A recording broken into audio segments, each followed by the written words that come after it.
Hello everyone, samahan niyo po ako magawa tayo ng homemade siomai. Aside from karne, yan po ang ating ingredients. Yung white po ay gabi. So, grind ko lamang po yan. And then yung carrots, yung sibuyas, and then sibuyas dahon. Ganon din ang gagawin natin.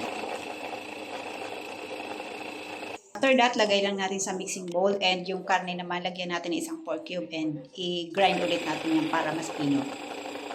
So, ituloy lamang po natin yung other batch ng karne.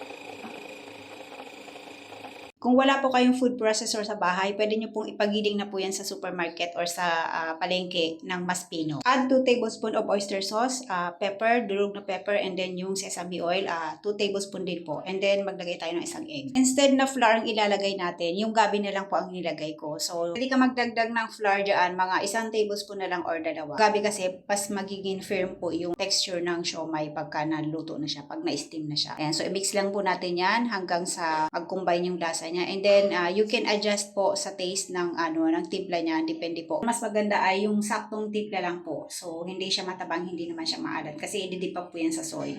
So pagka nag-dip pa sa soy, mas magiging maalat na siya. Continue lang po tayo sa pagmi-mix para mag-well combine po yung mga ingredients na ilagay po natin diyan. And then sa pagbabalot natin, ang ginamit ko po diyan ay dumpling wrapper. So yan po ang available sa supermarket.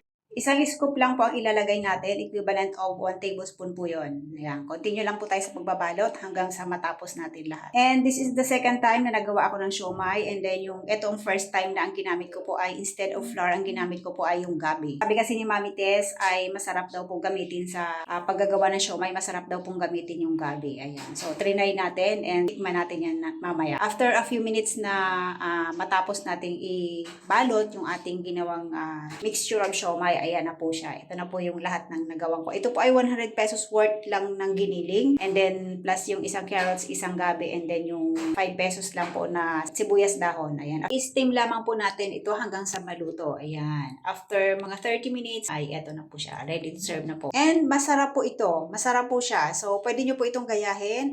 Maganda po itong pangbaon ng mga kids or pang ulam or pang negosyo. Ayan. Thank you very much for watching.